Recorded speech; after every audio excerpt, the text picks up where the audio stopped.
Sigra bala kang tuminga acampuh samya medali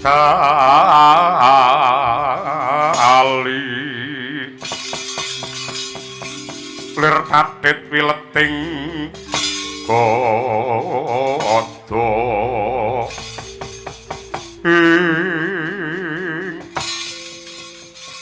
mbah pangabekti kula kunjuk Kakang Narpati ngawunggu Nadyanto iki ana madyaning paperangan parandene isih genep tata kramamu Arjuna ya ndak tampa pangestuku mara gage tampanana wong bagus kawula ninggih kapundi tangan kula kalih mugi andadosaken jimat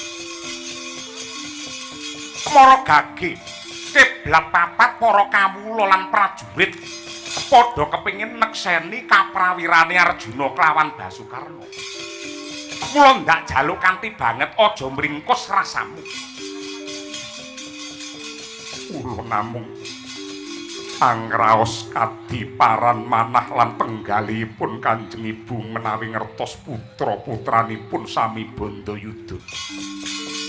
Ibumu Dewi Kunthi kae dudu wong wadon sak lumrahe putri. Mesti wae panjenengane bakal paring panjurung pangestu marang putrane sing netepi marang Jiwatama. Ning mesti wae kagol-kogel kang dadi penggalihe yen ngerti anake mung mringkus kaya dapurmu kuwi Janaka. Aja ngisin-ngisini mara gage ngadeg kok. Janji ora gelem ngadeg tak gawe wireng tugel gulumu dina iki kowe.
Naga Parung brodol jaringamu.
watang ngrabosa mungsuh tangkep jojo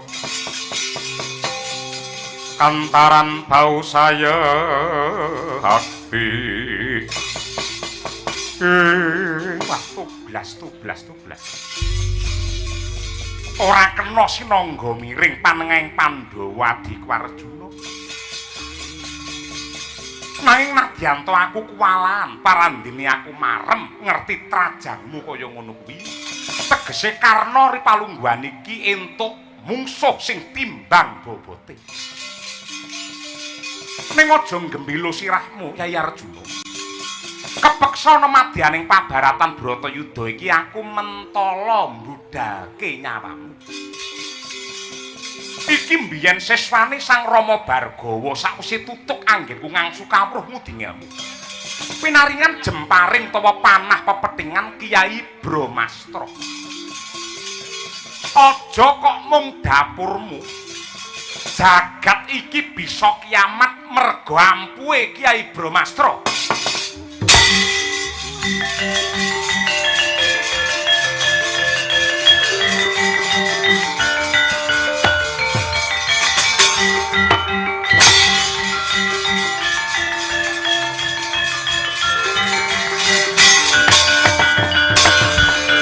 Maleger suarane gawe giris.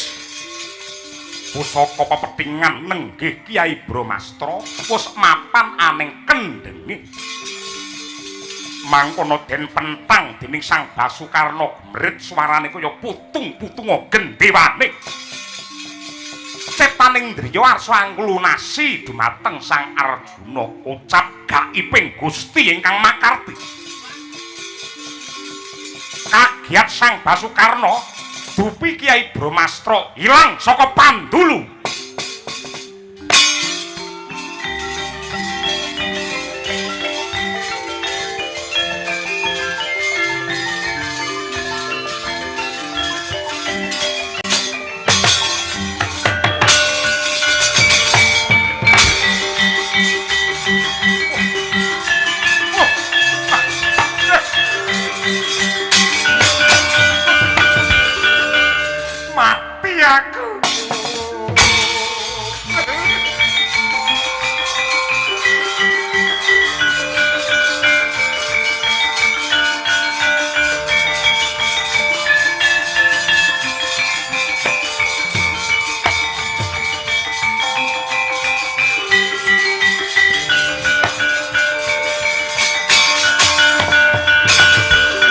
Aku menapa ta mirahing sun prihatin waspa kumijil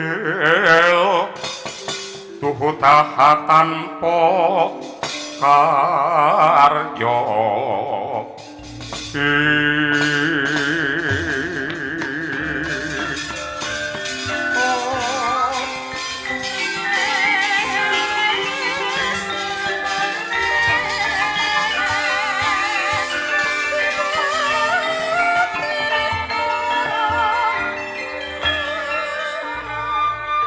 Yayi Karna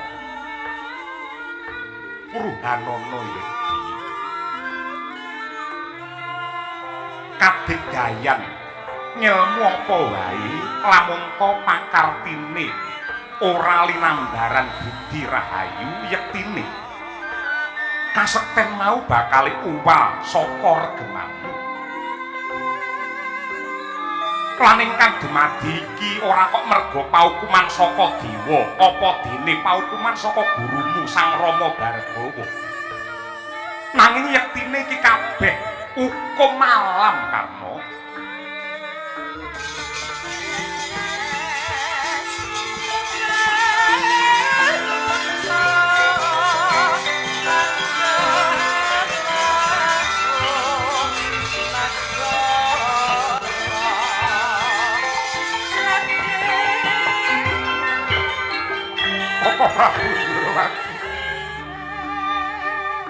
Nanging kula sampun banting raga nungsang jempalik anggen kula nggayuh dumateng kaprawiran lan pusaka ampuh.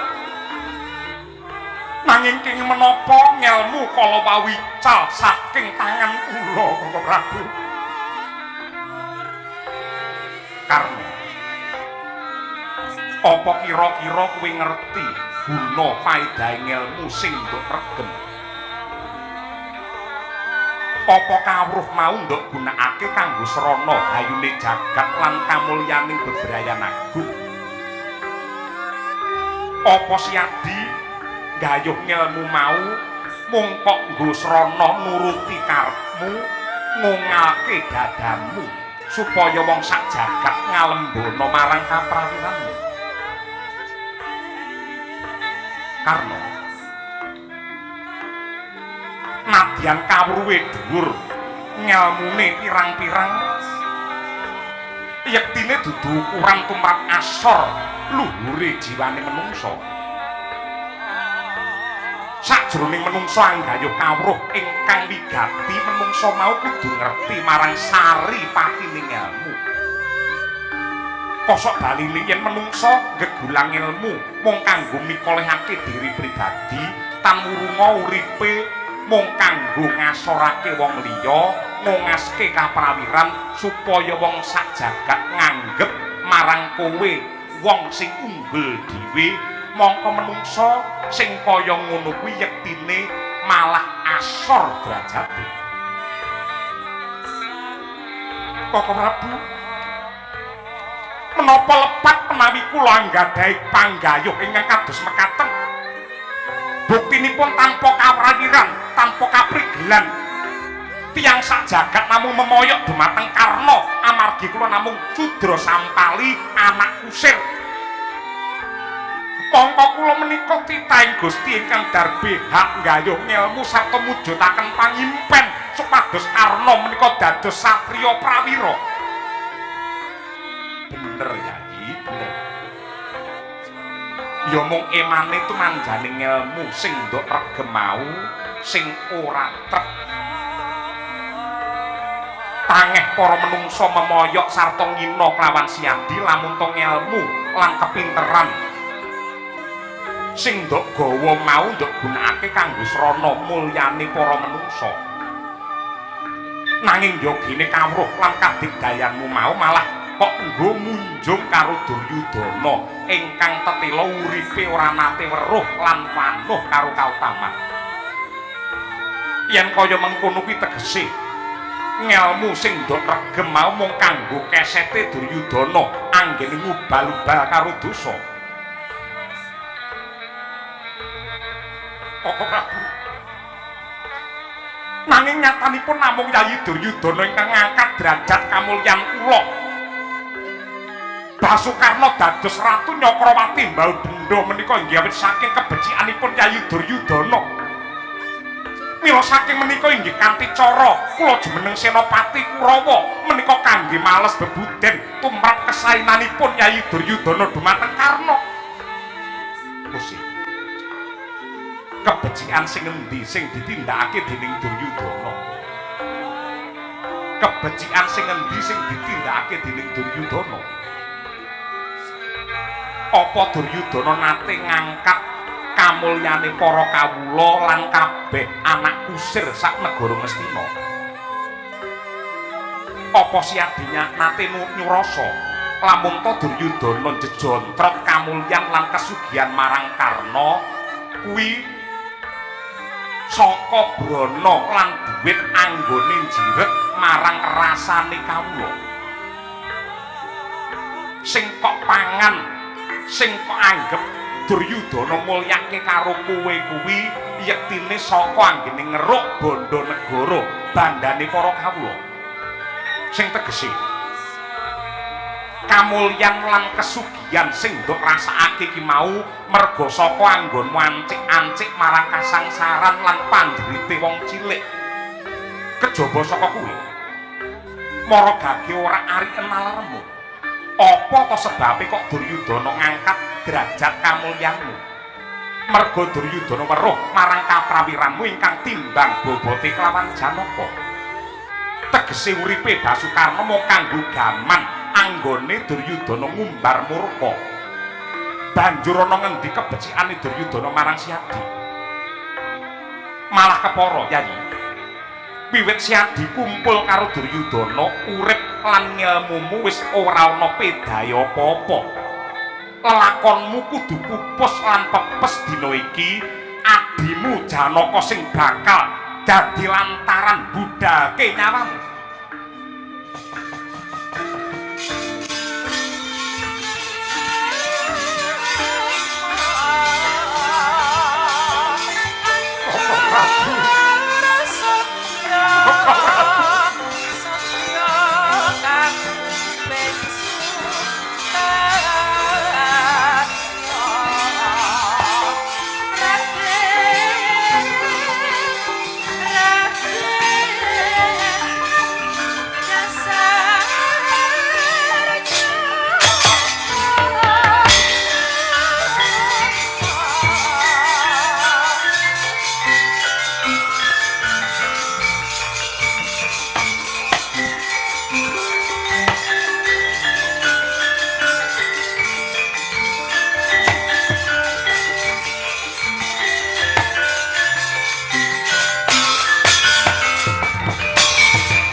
boten timbalan ingkang dawuh Koko Prabu.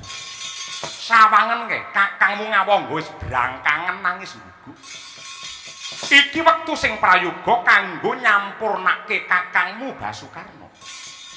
Mara gage siadi jumenenga lepasna jemparing Kyai Pasopati. Nuwun pangapunten. Menawi kawontenanipun Kakang Basukarna kados mekaten mesti kemawon badhe bejat. Pancen niate mateni kelawan mungsuh, Karna ki golongane mungsuh. Menawi Kakang Karna bejat mboten napa-napa. Lah terus ning menawi ngantos mboke nesu piye? Mboke sapa? Mboke Kakang Karna yen nesu piye? Mboke Karna sapa to? Genah padha karo mbokku.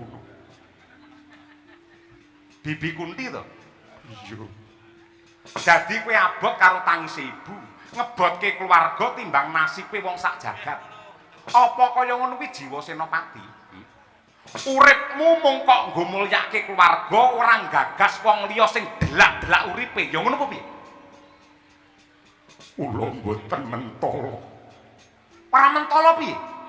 Menawi adu arep nglepasaken Pasopati kula mboten mentala. Yen ora mentala adu arep karo mungkur, kulino to karo mungkur kowe?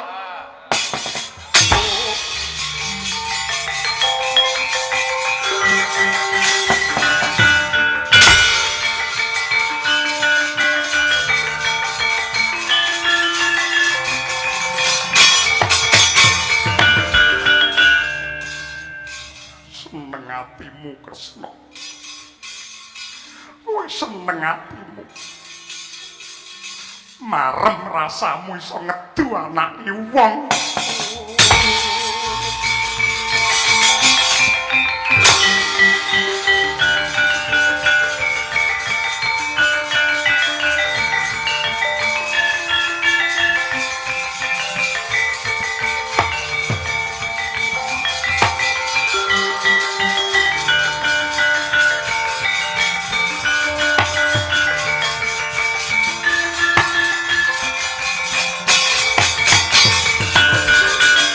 Sajono mentang langkap yo lumapas bumres para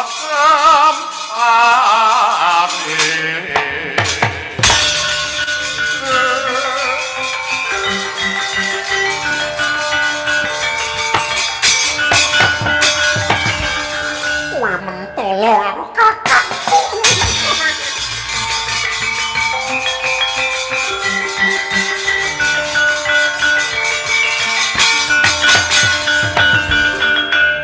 Omongi mboke nesu.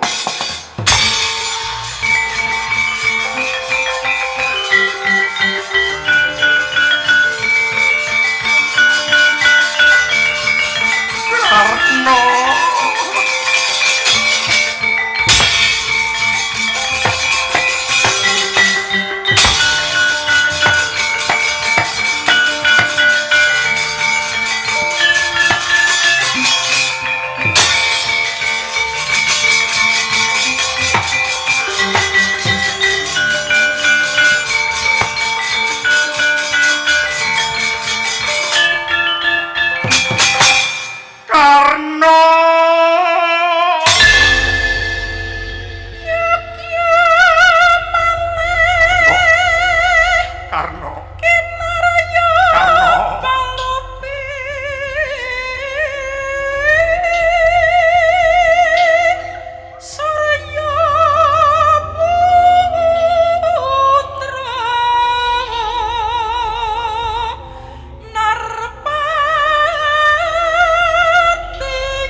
bareng diwasa uripmu kalunta-lunta